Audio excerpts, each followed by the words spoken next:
Hello everyone, my name is Zaid and today I will show you the pre-configuration of the ESP32 DevKit version 1. Here you can see this is our ESP32 DevKit version 1 and I will explain the things here and I will tell you what's the specification of this ESP32 microcontroller. Okay, so simply touching this we will let us start the video.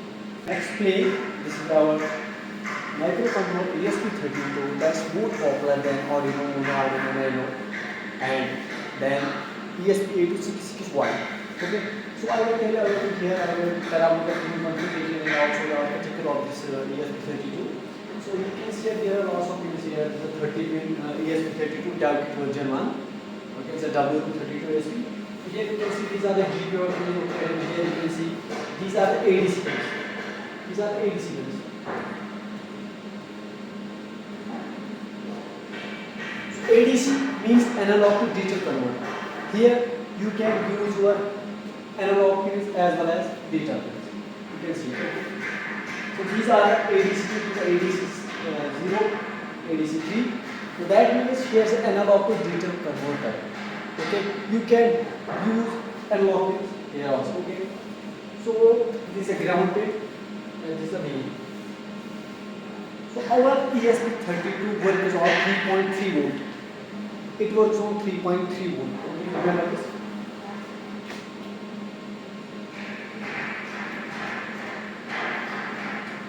Operates on 3.3 volt. Okay, it operates on 3.3 volt, but the input voltage is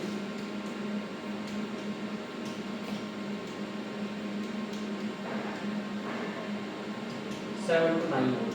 Okay, so we can give input voltage 7 volt to 9 volt. Okay, actually you can say it's a 3.3 volt here. And these are the another pins that you are going to use. So for I2C communication,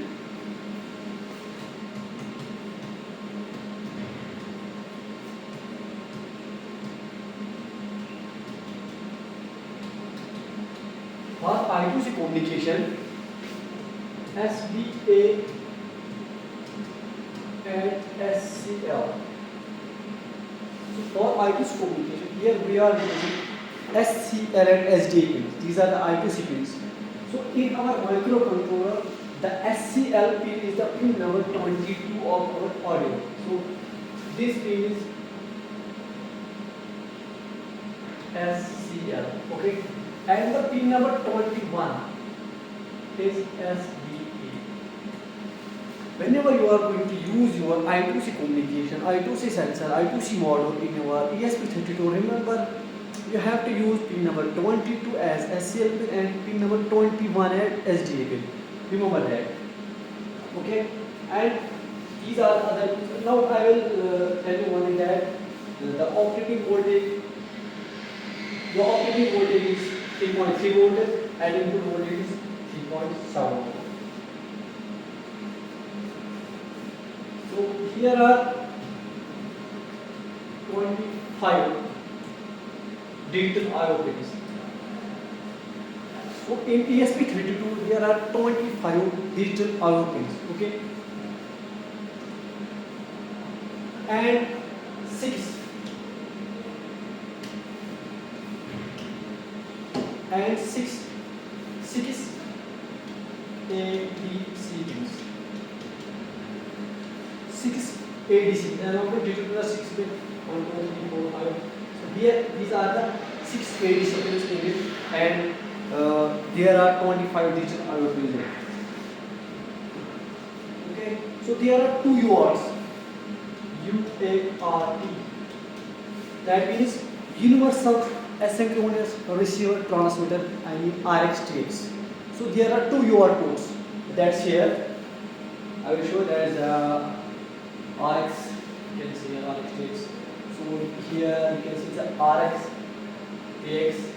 Okay, so this is the first one. Okay, and the another one is I will show here. RxTX is another one 0. Here is the second one. RX1, TX1. So there are 2 UART ports in ESP32. Okay. So flash memory, talking about flash memory, flash memory.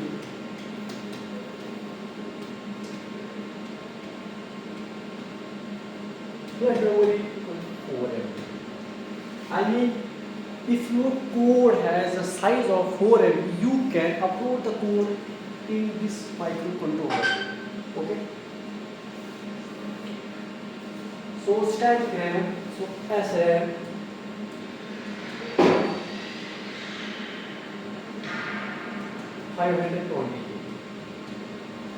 Static RAM is 520 KB in ESP32. Remember these?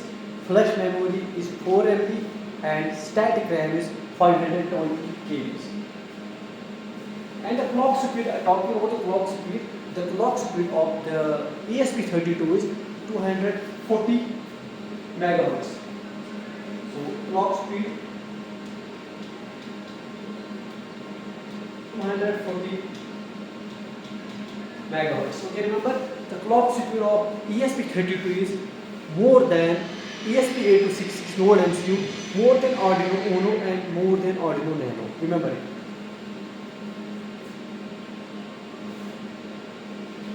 So obviously it's a Wi-Fi enabled. Arduino is not Wi-Fi enabled. Arduino Uno, Arduino Nano is not Wi-Fi enabled. So one thing is the ESP32 is Wi-Fi enabled, and we use ESP32 in our IoT applications where we are going to use send our data from our sensor to the cloud. So we use ESP32 here. So ESP32 is Wi-Fi supported, and we use it for our IoT applications.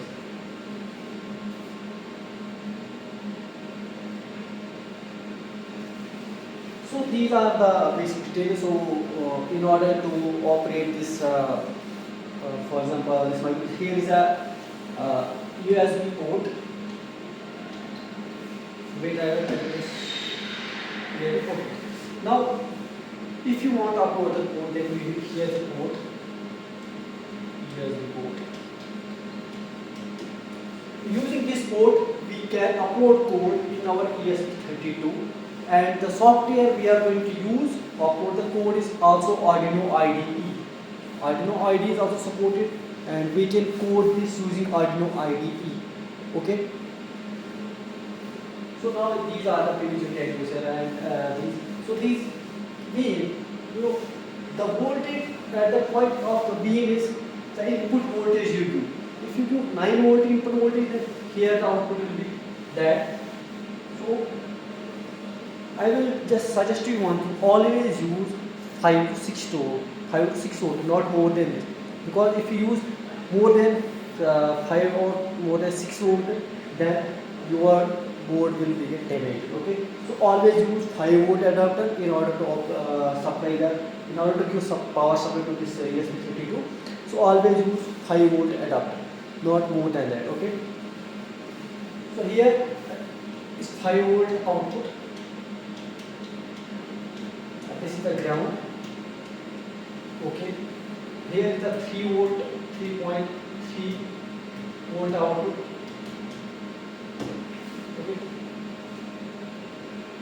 so these are the things. So if you are going to use like moisture sensor, like DHT sensor, like fire sensor, analog sensors, so you can use these pins. You can use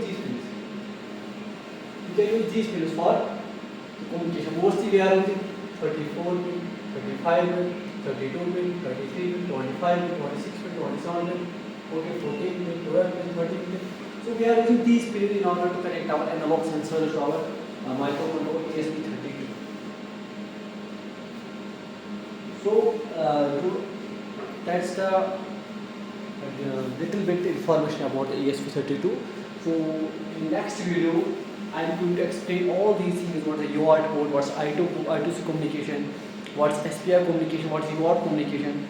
So I will tell you everything after in the next video. So I hope you enjoy this video, you like this video.